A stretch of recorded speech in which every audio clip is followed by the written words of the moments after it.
Okay, so we're going to go ahead and get started. Our next speaker is going to be Eric Polterek.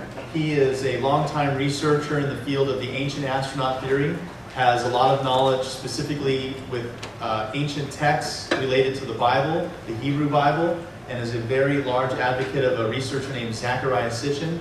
And he's been studying with Zecharia Sitchin. He's traveled the world and seen many of these places that we talk about in the ancient astronaut theory.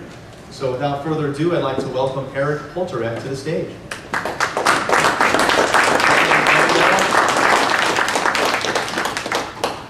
Thank you. I would like to say thank you to UFO Stream for hosting, introducing this lecture, and all of you for coming today. The first thing you see here is, of course, that's me, Eric Polterek. I live in Los Angeles. I'm a stockbroker and a life insurance agent. And of course, my true love is doing this research into our true history, the history of where our civilization comes from, what really happened on planet Earth, and what kind of material, or what kind of information we have not been told. We just heard a lecture of some of the most modern stuff that's going on most recently, stuff that our military is possibly holding back from the culture and the population. This lecture is going to stress most of the ancient stuff that's in museums all over the world. Anybody can see it for themselves. And the emphasis is on how it got into our culture and how it became known to us. This certificate I got from Zecharia after going to several weekend-long seminars that I'm one of the seminar coordinators, so we had full weekend seminars. Zecharia wanted to give people the knowledge and ability to do lectures on their own and to give them experience and get a good basis in the material, and then conduct lectures and then go out into different areas and talk about this stuff. So along with the lectures that or the weekends I've done with Zecharia, I've been to England, Malta, Italy, and Mexico with him. On my own, I traveled to Egypt, Israel, and other ancient sites. Usually when I go on vacations, it's not on the beach to lay back and relax. I usually explore pyramids or ancient tombs or museums and sites like that.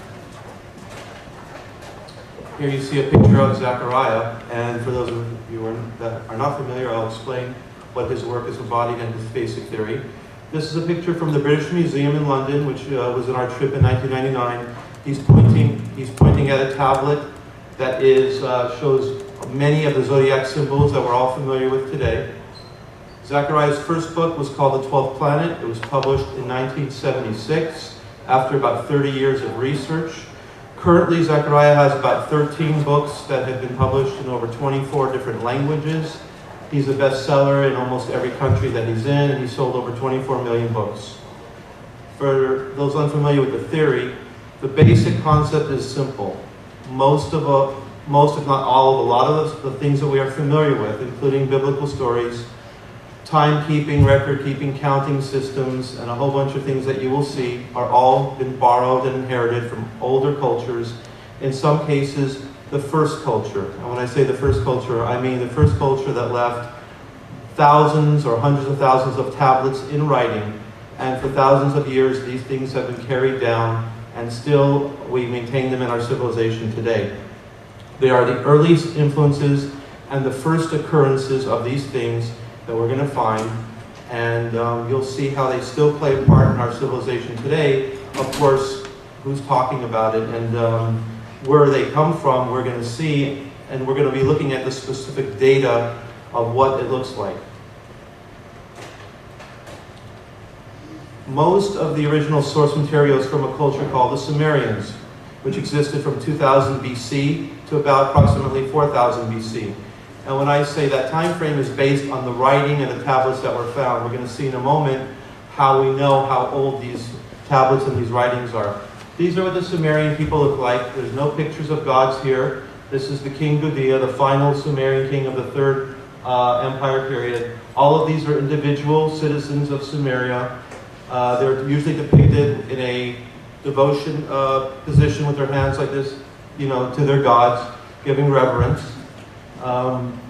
Their civilization produced almost 1 million tablets, and they were, well, you're going to see what they look like when they're found, but they recorded almost everything possible. Any transaction between people, I sold you some sheep, we traded some barley, they recorded this on a tablet that exists even to today. Along with those kind of recordings, the king would record what he wanted to say. They would record the mythological stories. They would have festivals and things were read. And so for thousands of years, these stories and this knowledge was around and maintained in form that would not disappear. Most of the tablets are found in this area that we are all familiar with these days. Iraq, the area between the Tigris and the Euphrates River, the cradle of civilization. The oldest civilizations and oldest cities is down here at the bottom, Eridu, which is a prototype of the word earth.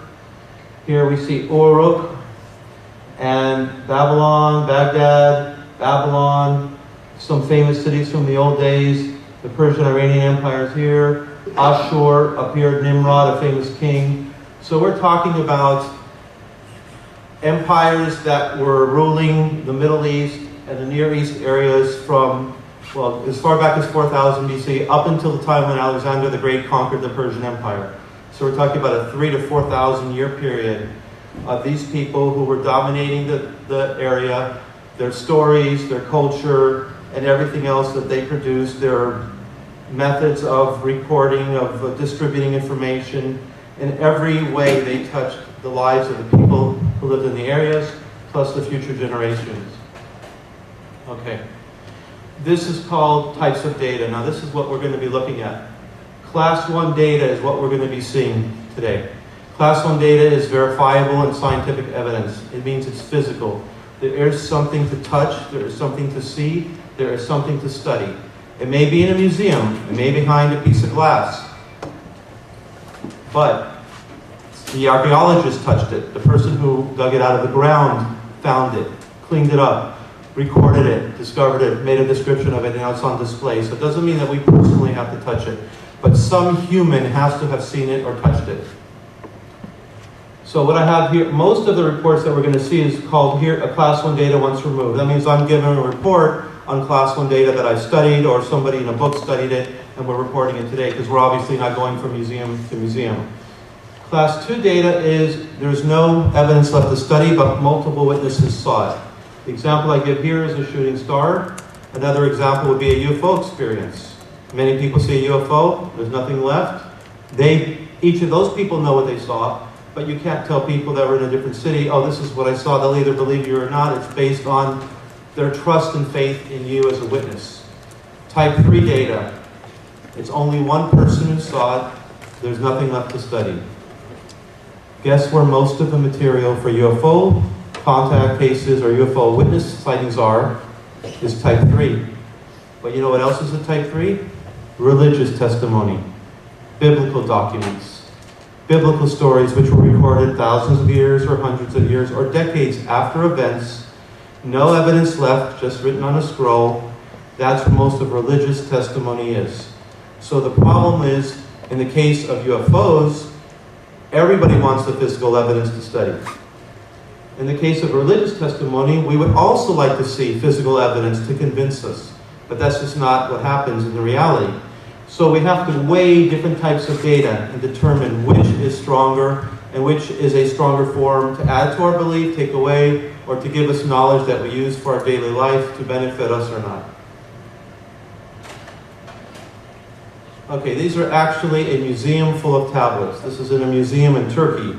And this is what this evidence is that we're looking at. When I show you text from stories or copies, and I'm saying reading the story, which we'll see, this is where the story was found. On clay or stone tablets, found in digs and under the ground all over the Middle East, mostly in Iraq, but also in Syria and Turkey. This is from a library museum in Turkey, and this is what archaeologists dug up. Occasionally they would dig up a whole library, and on the first tablet would be a list of everything that's on the library shelf, and they would say, oh, this is what's supposed to be on this shelf. If a tablet was missing, they could go look for it. Maybe someone had checked it out. Checked it out thousands of years ago. So these are the originals.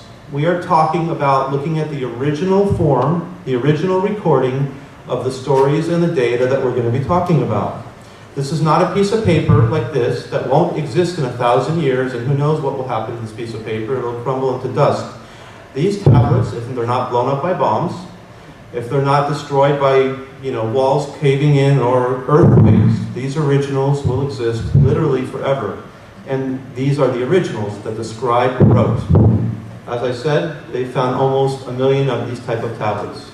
Only a certain percentage of them are going to cover mythological stories and things that we're familiar with. Most of them would be transactions.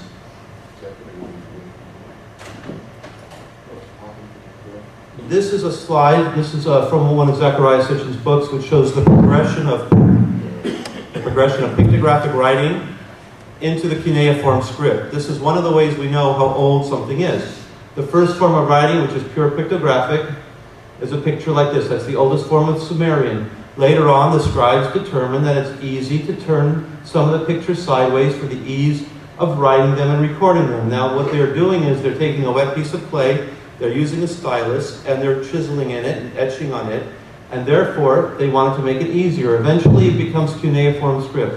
But what I want to point out is a few of the things that are here that we're all familiar with. First of all, the first one here is the earth. Ki, that's the Sumerian word for earth. The earth is not shown round.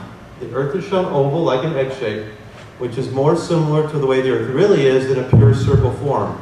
And for thousands of years, the Greeks and other cultures thought that the circle was the most perfect form. But the oldest depiction of earth in the pictographic was not even shown round. Here we have the word for kor is mountain.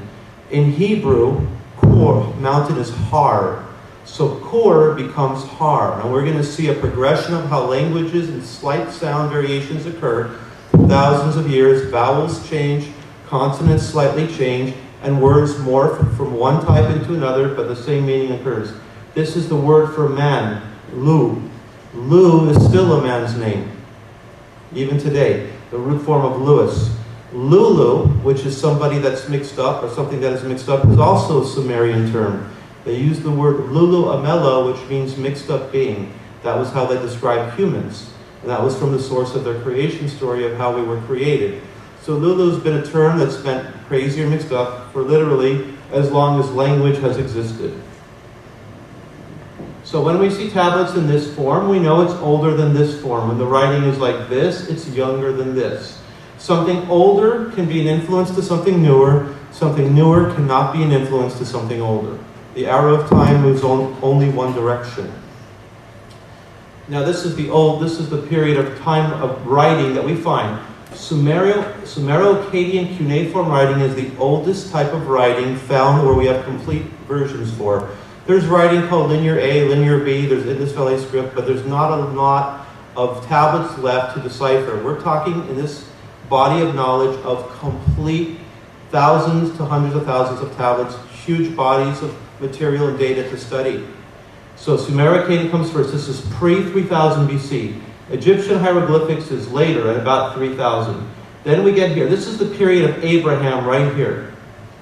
The period of Jesus is here. Jesus and his followers spoke Aramaic. That's down here. That's already many generations after the original languages.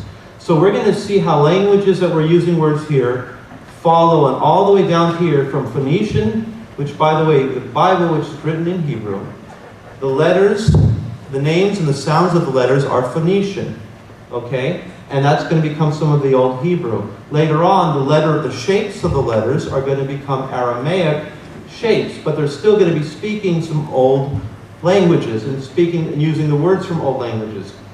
Anybody's language can be written on earth with anybody else's character set. You can write the language English with Italian letters or French letters. Everybody's character set contains the sounds that we make with our mouth. So it's just a matter of connecting the original sources and where the words started from, and it's not that hard to find once you've dug up all of the original source material.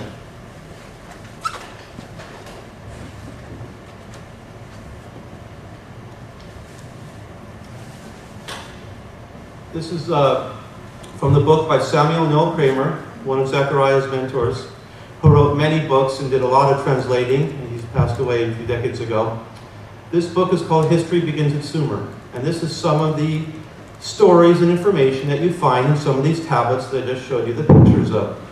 These are the first occurrences in history and the oldest versions of these stories and type of information. In this case, the first time schools are ever found. The first case of a government, and they found a bicameral Congress. That's the kind of Congress we have. That's a two-party Congress that's arguing and discussing, to go to war or what to do with taxes and stuff like that. The first case of keeping histories, historians. The first law codes, justice codes. The first medicines, agriculture, horticulture. Social reforms, philosophies, and cosmogony and cosmology. That means the first time they are trying to explain where the solar system comes from, where humans come from, where we come from, how we were created, how everything existed. The first time these things are recorded, we're going to see a few of those examples of, and those are found in these tablets. And some of the familiar things, for example, the first Job, a character whose God gives him a lot of bad luck and bad stuff happens to him. The first proverbs and sayings. Sumerian proverbs are very funny. One of them is, man, for his pleasure, marriage. I'm thinking it over, divorce. Another proverb is, a rich man can't sleep at night, but a poor man can. In referencing that a rich man is always worried about things, and so to be poor may not be so bad. Okay, other things we find. This is the second page of the table of contents of these first occurrences. The first biblical parallels. That means stories like Noah, like resurrection, that we see copies of in the Bible. And in some cases, we're going to see specific lines that were borrowed, or just themes of stories that were borrowed. All of these occurring many thousands of years before the biblical literature was written down. Man's first heroic age, the first library catalogs, the first golden age, a time when everything was wonderful on the earth and everything was peaceful and the gods ruled.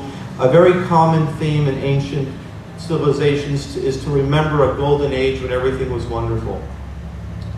The first messiahs. In the old days, the ideal messiah was a hero king who rose up your people against the evil empire that was conquering you and freed your people. It wasn't like the Messiah miracles of Jesus that we think of today. The ideal Messiah in the old days was a different concept of mostly the hero king that saves the civilization.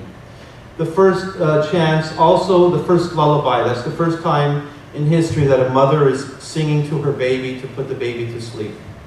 And those things are recorded as well. So we have so much material that's found in these old tablets that it's just an incredible amount of knowledge. This is another slide from Zechariah's books, which talks about the mathematical system that the Sumerians had, and it was called sexagesimal. Now we are told that we use a decimal system, which means we use base 10. 10 times 10 is 100. We have 10 fingers, we have 10 toes. But that's not really the system we use today. We actually use the sexagesimal system, and it doesn't seem to make sense. It's 10 times 6, it's 6 times 10. It seems kind of strange. Well, 6 times 10 is 60. That's how many seconds there are in a minute, 60 seconds. 60 minutes is in an hour. Anytime you see a division of 6, it comes from the Sumerian sexagesimal system. How many hours in a day? 24 is 4 times 6. In the old days, they used to call them double hours, and they were listed as 12 times double hours. Degrees in a circle is 360. That's 6 times 60. That's also Sumerian. Now let's talk about the number 12. 2 times 6. Months in a year, 12. Disciples of Jesus, 12. Tribes of Israel, 12. Olympian gods, 12. Anytime that you see 12, it has a remnant from the sexagesimal system. And in a college textbook, you will see that it's not the Sumerians that left us this mathematical system. They'll say it's the Babylonians. And then in one line it'll say, well, the Babylonians inherited it from the Sumerians. I'm still waiting for the textbooks to update it. Now, for example, how many bagels or donuts do you buy when you go to the baker? Does anybody here know how to call a group of 10 and tell the baker they want a group of 10 bagels or donuts? Nobody? It's a deca. Tell the guy you want a deca of donuts. He will be like, what? I know a dozen and I know a baker's dozen. What's a deca? That's what we would actually use if we use base 10. We would be buying 10 bagels or 10 donuts, but we still use dozen even today. And of course, 12 inches in a foot, and it just goes on and on and on. Whenever you see division of 12 or 60, something is divisible like that, you will see it's a sexagesimal remnant left over.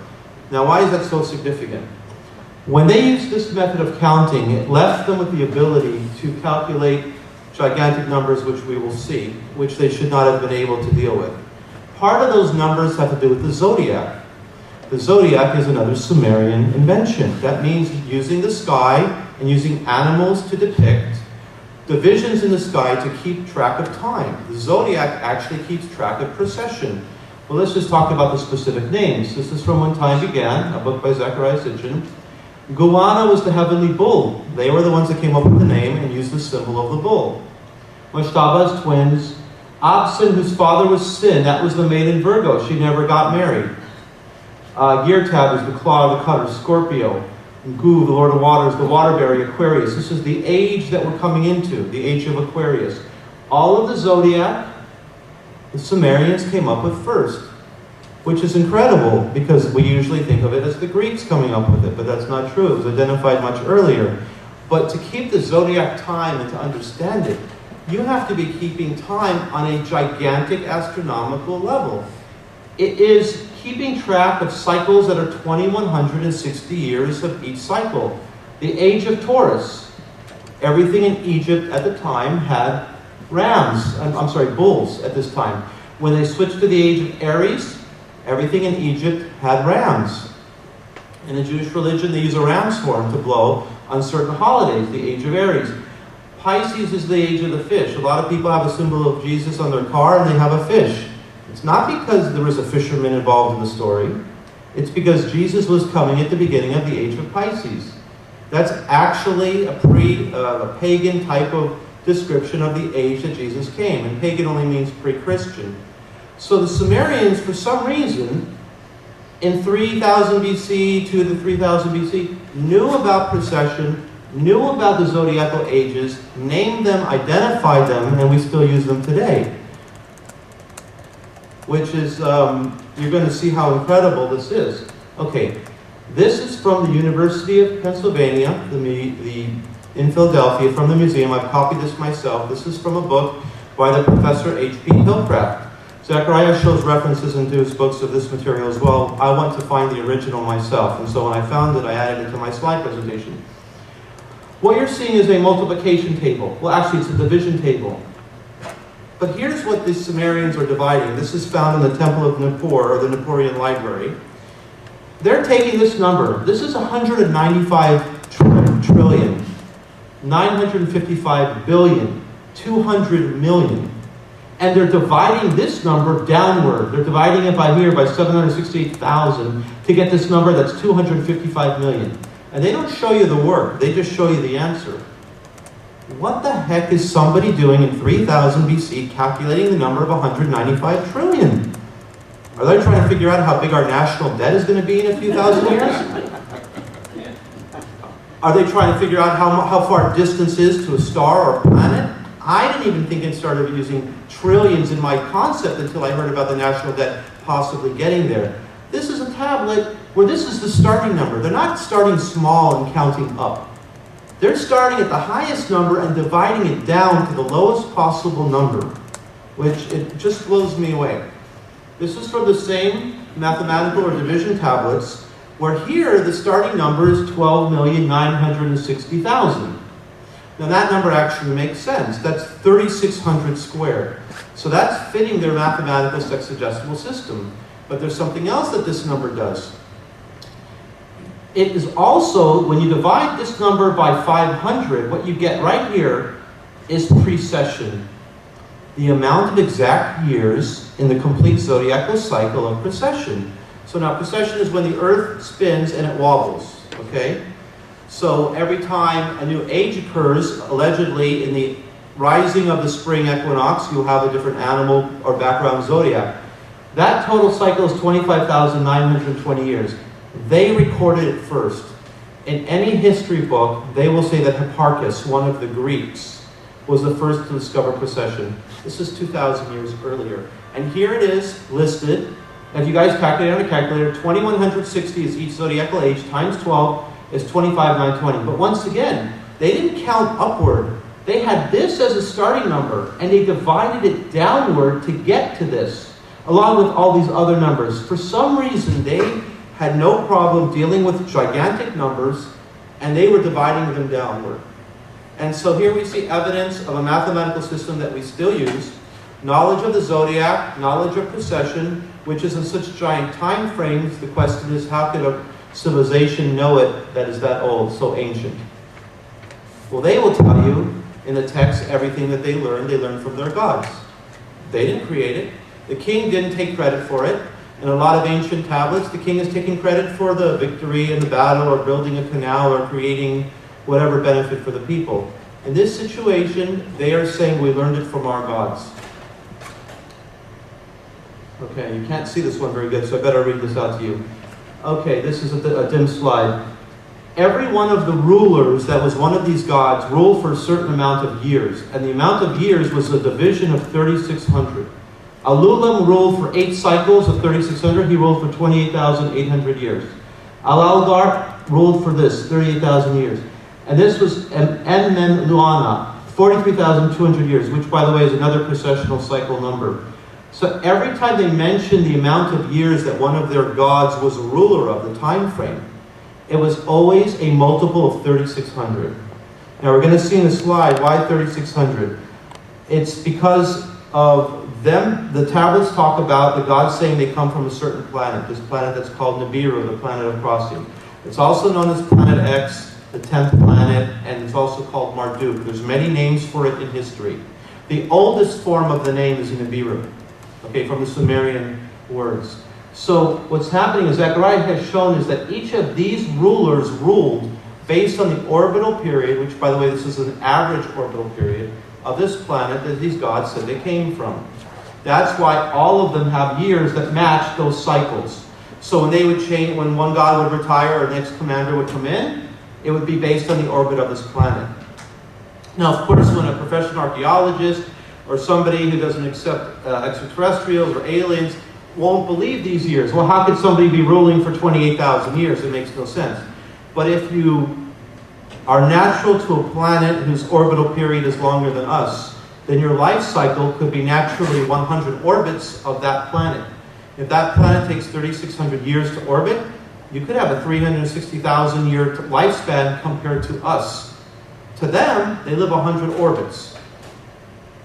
And it's not that, it's simply not that much time frame when you take relativity into consideration. I'll explain that in a moment. Okay, this is a cylinder seal that has astronomical information, and notice here is Saturn with rings on it. This is the only ancient depiction I can find that shows Saturn with its rings, but it also shows something else. First of all, they're drinking beer through a big straw. They didn't use glasses or cups the way we do. This is the first time kegs are shown in history, by the way. There was 250 recipes of beer found in Sumerian records or more. And they drank it through a big straw, and they drank it seated. Now here's the Earth and the Moon. Here's Venus. Here's Mars and Jupiter and Saturn. Now they don't usually show the planets to scale. So don't think in terms, well, Jupiter should be so much bigger than that. Most of the time the planets are not shown to scale. But what is between Mars and Jupiter is the asteroid belt right now. That's what's interesting about this, besides the fact that Saturn is shown. So we know somebody had a little bit more information than they should have. To see Saturn's rings, you needed binoculars with at least 10 power to 12 power or a telescope. In our history, in Western civilization, it was the 15 and 1600s when telescopes and binoculars, telescopes, microscopes were invented. So this is showing something that could not have been seen by primitive people without optics, and yet it's depicted here. And the asteroid belt, which is between Mars and Jupiter, is shown where the straw is. Now, if the straw was somewhere else, I wouldn't bring it up. But it is interesting that the straw is shown here with an angle, and the angle is important because in another tablet we'll see later, it's possible that they had to make a course correction and that they knew about the asteroid belt as well. And that leads to this. Now, this is called Cylinder Seal VA243. This is in the Pergamon Museum. It's in Germany. It used to be East Germany. It's one of the most important seals on planet Earth. It shows Enki and another god. The gods have horned hats.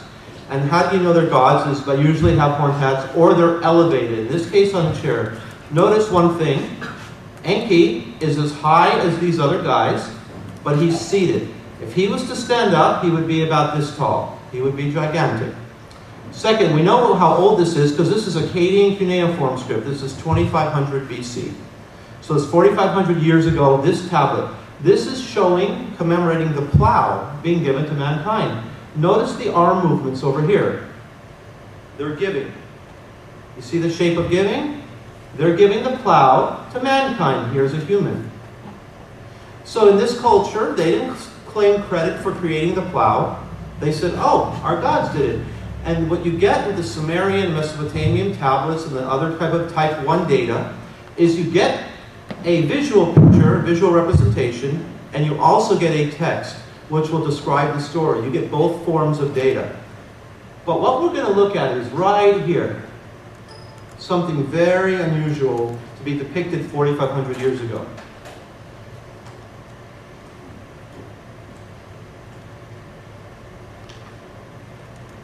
Now, usually I ask most people to say, what do you see in the center of this object?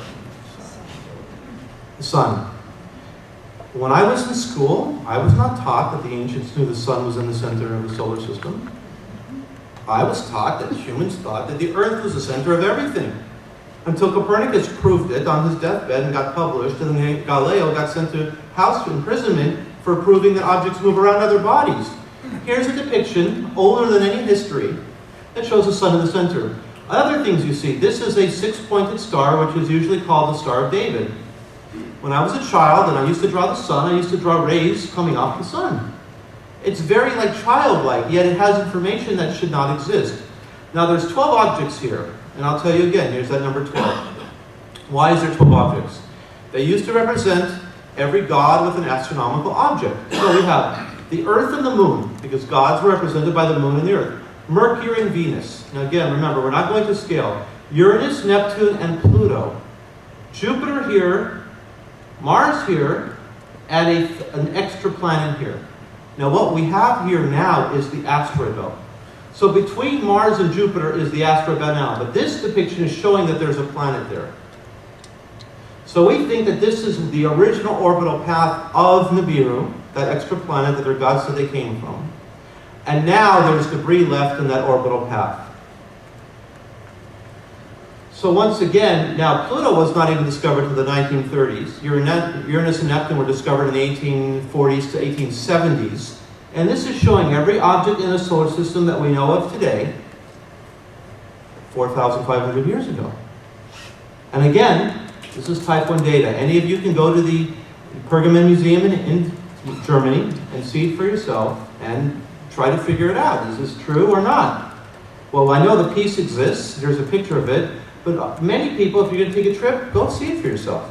That's the type of data we're looking at, stuff that anybody can examine for themselves. Zacharias had an argument with an astronomer regarding the definition and the description of this piece here.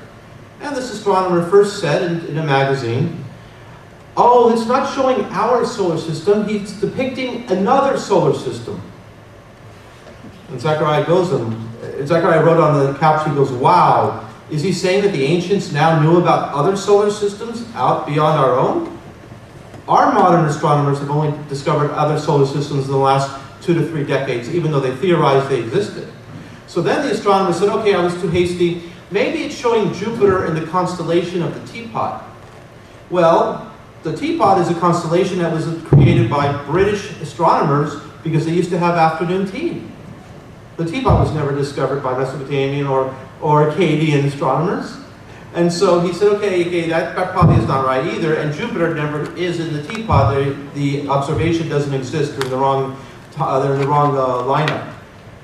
So the only final explanation is very simple. Now, I'm not saying that every citizen of Sumeria or Akkadian Empire knew what this information was, but 2 did. 1, potentially a god with a small g, an alien or a godlike being, and then the scribe who was told by the god what to put into the picture or what the knowledge was. This was not public knowledge that everyone knew. This was stuff that the high priest knew. This was the sacred knowledge. This was the secret stuff.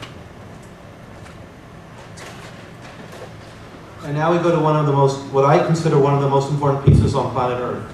This is in the British Museum. It's in a permanent display. This is called the planisphere. Now we're going to look at a sketch in a second. This is a round disc with a lot of different things going on. We'll see the sketch, it'll be clear, but I just want to point out this. This here looks like it's been bubbled or melted.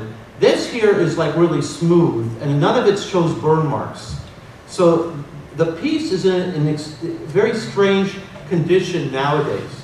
Okay? Notice this cuneiform, you're going to see it right here. This is Zechariah's sketch, which is in his book, The 12th Planet, and other books. Now we're going to talk about what are in the individual pieces here. First of all, this shows the shape of an ellipse. An ellipse is not a circle. An ellipse is the true path of planets around the sun. Kepler was the one who discovered the true orbital path. An ellipse has double foci. There's two focuses of gravity that pull at it, and that's shown here. This shape should not exist. Here we have what looks like Orion, and here we have an arrow pointing here. Here we have 3 intersecting lines, and we have an arrow pointing here. And here, we're going to actually look at this whole slice, but let me talk about this and this. To navigate in space, to navigate in a 3-dimensional space condition, you need 7 points, 7 coordinates. You need a starting point. Let's say me here. I'm here. I want to go there. How do I get there? I have to connect 1 star here, 1 star here, draw a line. I make a star here, make a star here, make another line. I connect another 2. I have 6 coordinates, and I draw 3 intersecting lines. So for me going to there, I need to have 7 coordinates. 6 there and 1 here. Or I'm coming from there and going here, which just reverses it. And that's what you're showing, that's what's being displayed here on a 2-dimensional surface. They are showing 3-dimensional space travel. Here's one section, and this here, section here, and more descriptions, and they're intersecting the lines, and this is the originating point, or that's the destination point. They're showing 3-dimensional navigation on a 2-dimensional surface. And this is not the only piece on Earth that's like this. Gordon Cooper, the astronaut, was on the radio with Zechariah and said that he also found evidence of this in a dig in Mexico of 3-dimensional navigation on a 2-dimensional surface.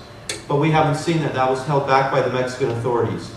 So even this is a unique piece. This is on permanent display in the British Museum. And when I was there, I talked to the security guard. I go, you stand there all day long. Do you actually know what you're standing in front of? And he's like, nope, I have no idea.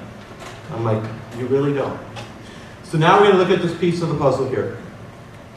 This piece of the pie, is actually describing a journey from another planet to our planet here on Earth.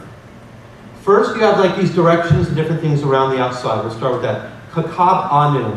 In Sumerian, Kakab is an astronomical object. In Hebrew, Kohav is star. So Kakab maintains itself, the sound, and then becomes Kohav. But they use Kakab as any astronomical object. So Kakab Anu meant some astronomical object in the heavens. And then you have some instructions here, hi, rock the rocket pilot. Now in here you have the deity Enlil, means the god Enlil, went by the planets. And he came from, we think that this means a mountainous planet. They came this way, they made a course correction between Kakab, Dilgon, and Kakab Apin. We think it's Mars and Jupiter. So now watch how many planets he came by. Pluto, Uranus, Neptune, Saturn, Jupiter, Mars, Earth. They called Earth the 7th planet. And they depicted Earth with 7 dots. For many decades, the 7 dots was misinterpreted as being the Pleiades or 7 sisters. Zechariah Sitchin is the one who figured out that from the outside coming in, they would call Earth the 7th. And that's why, they did show 7 dots depicted all the time. Now over here, you see that we're the 3rd rock from the sun. The sun, Mercury, Venus, and Earth. And then you have the Way of Enlil. And the Way of Enlil is the sky of the Earth. So this is showing in a single picture a space journey from outside of our solar system, going by our planets, making a course correction which we think is at the asteroid belt, and then landing on the 3rd planet from the sun. And then the text described a splashdown in the Persian Gulf waters, them coming out, exploring different paths, creating canals, and doing all these operations. So there's visual evidence and there's textual evidence, and the stories back it up. Now, some of you may not be able to see this over here. This is from the Tomb of Hoi in Egypt. This is showing what looks like a rocket, basically, a rocket with an above ground, like an Apollo module, and a below ground. First of all, there's two guys down here doing maintenance with hoses and doing work. This looks like technology being shown. Up here is what looks like a heat shield with straps on it, and there's marks on it, so it's not pristine, it's not shown perfect, it's depicted as something used. The people are praying around this object, but they're not praying to the object. They are focusing away from the object. So now, instead of just the knowledge of astronomy, zodiac, and mathematics, not just the knowledge of a description of traveling, now we're seeing physical depictions, visual forms of technology. Things that the ancient people recorded of what their gods were doing. It's simply what they saw, so they draw the picture. Okay? Even the giraffes here, which are unusual, are facing away. This is a holy object, and you shouldn't even look at it. Here, it looks like it is dispensation for rocket exhaust. In other words, if an underground rocket takes off, the exhaust has to go somewhere. And it looks like we have here absorbing tiles and things like this. Now, if that's what they depict, and this is what we have, okay. Obviously, it seems crazy. You know, we're talking about rocket ships, technology. These are not UFO technology. We're talking about fuel-based technology coming to Earth from another planet, which happens to be in our solar system, not from a different star system. So I was asking myself, okay, pictures is one thing, but all this evidence has also descriptions. So is there a description of this type of event? I mean, we're talking about, you know, to get out of Earth's atmosphere, you need to have escape velocity, 6 miles a second. You have to fly, you have to travel. I mean, it's huge amounts of thrust and force. Okay? Did somebody record some type of event that can match this depiction? The answer is actually yes. We have a depiction, a description in text form from the Epic of Gilgamesh, which is the oldest literary tale we have complete evidence for. 16 tablets big, found in multiple cultures, copied almost exactly word for word. And here's what Gilgamesh saw. He thinks he's having a dream. He's talking to his friend Enkidu, his best friend.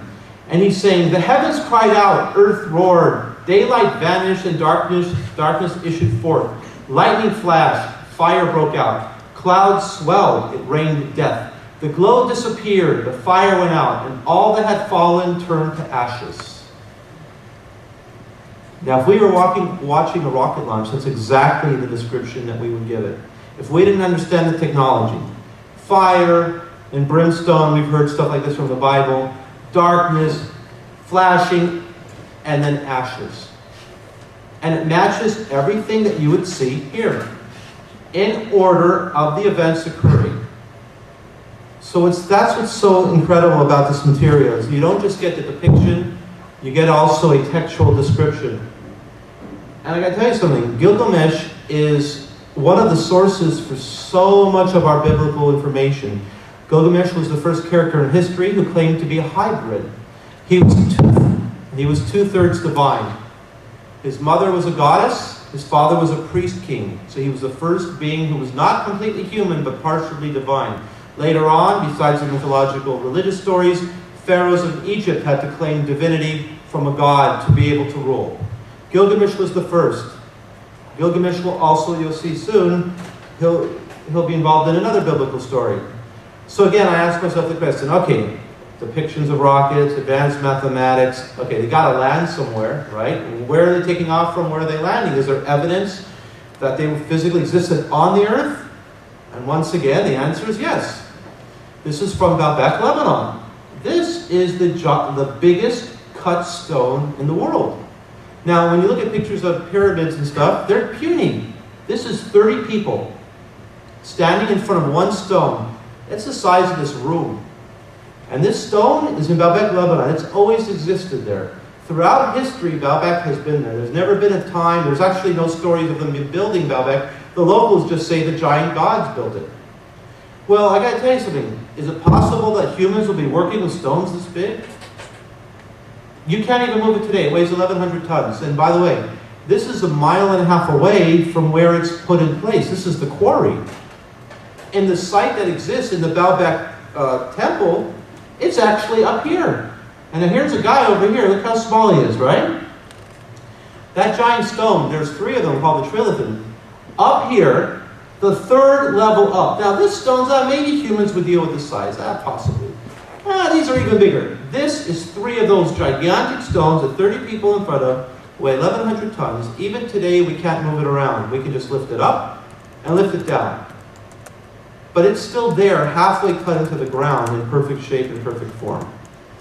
So now we have sort of an explanation of, it coalesces into the different types of evidence. The textual, the visual, the memory, the description, and an old Phoenician coin, which we think this is showing what that Baalbek site looked like with its actual rocket ship still standing on the platform. This is a raised platform, and in this site was where, in Baalbek, Lebanon, by the way, nobody can go there now because there's a terrorist base from Hezbollah there now. Zechariah was able to get a trip there like last decade in the 90s when there was a peace treaty for a short time. But the Romans built the biggest temple that they had to Jupiter. The temple was to Jupiter. The biggest temple in their empire was built on that site. And what the Romans did was they adopted ancient sites that were popular. They took them over and they built their stuff on it. And that one in Baalbek was the biggest one that they ever built.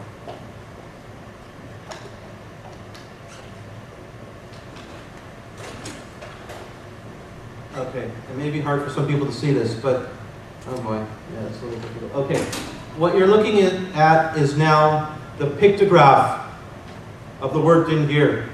And Dingir means holy ones of the gear. This little gear object, this actually looks like a 2-stage rocket ship sideways. The problem is that that's the first time that the word God was mistranslated. Dingir, the word din is like mujahideen, holy warrior, or in Hebrew, Beit Din, which means house of judgment or justice. So what you're seeing is the first time that the word for God appeared in pictographic writing, it looked like a 2-stage rocket, and the next time it was translated was wrong. It was translated incorrectly. Now, the word gear here at the bottom means flashy, fiery lightning.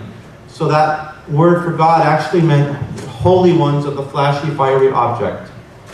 Now I'm going to go a little bit quickly here.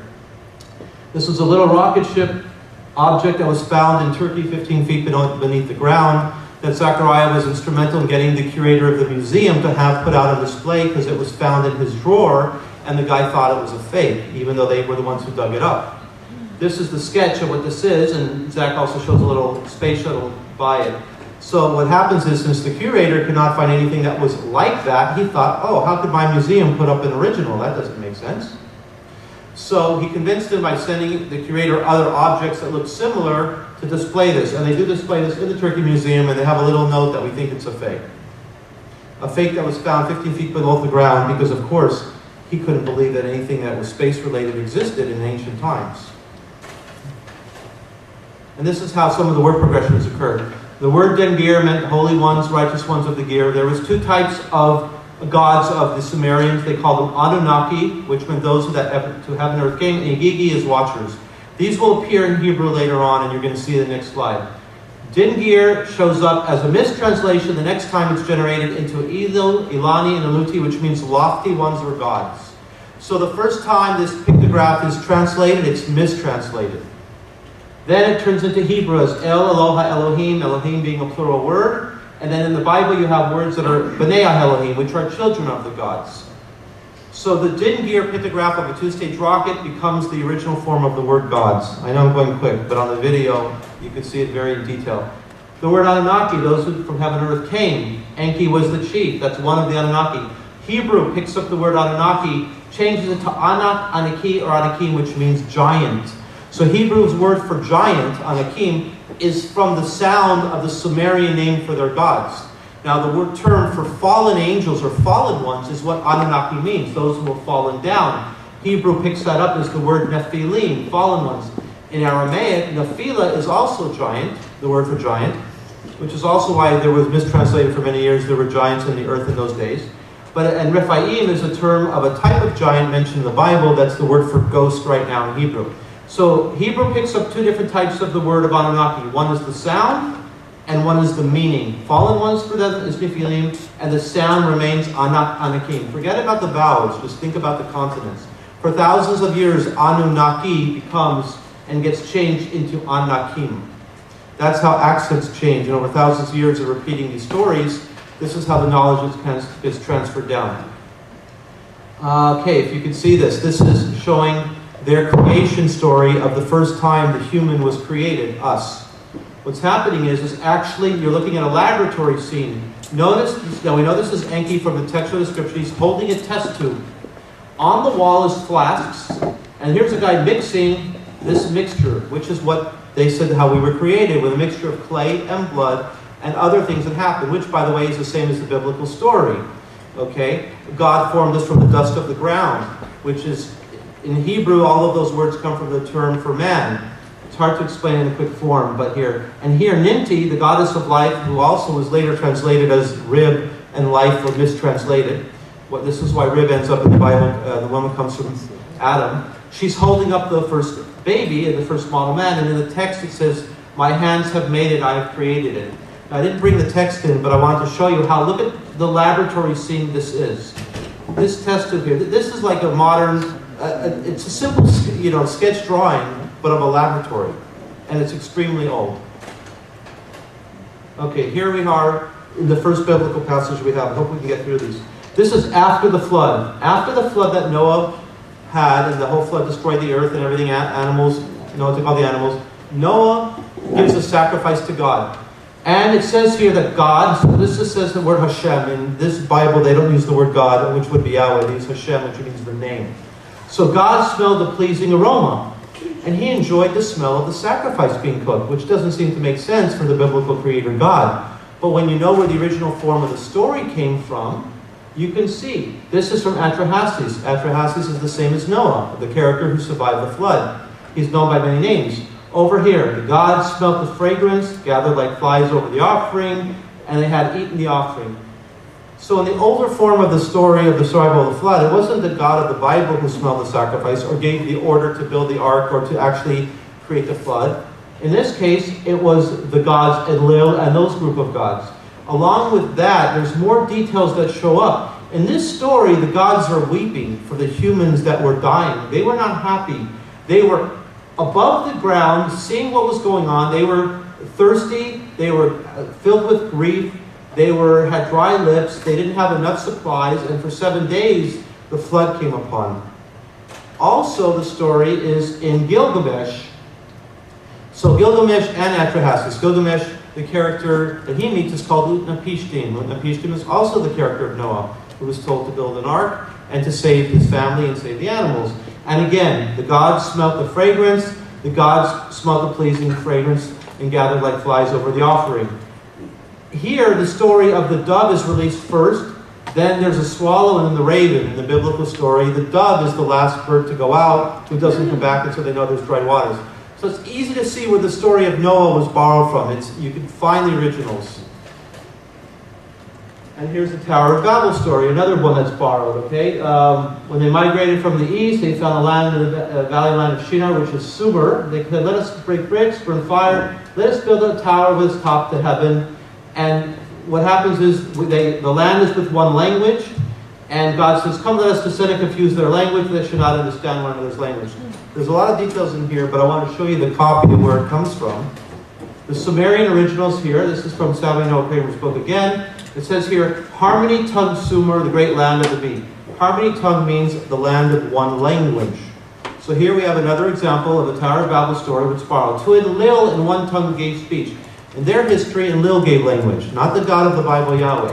And down here, change the speech in their mouths, put contention into it, into the speech of man, and until that time had been one language. So down here, we have an example of the Sumerian original in the Tower of Babel.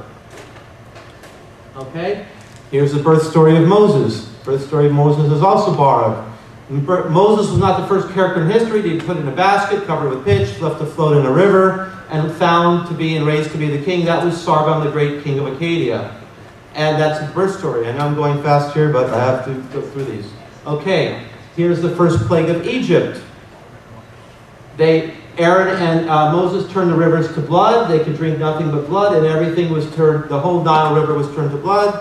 Guess what? It's not an original biblical story. Once again, it's Inanna Ishtar. All the wells of the land she filled with blood, all the groves and gardens of the land she filled with blood.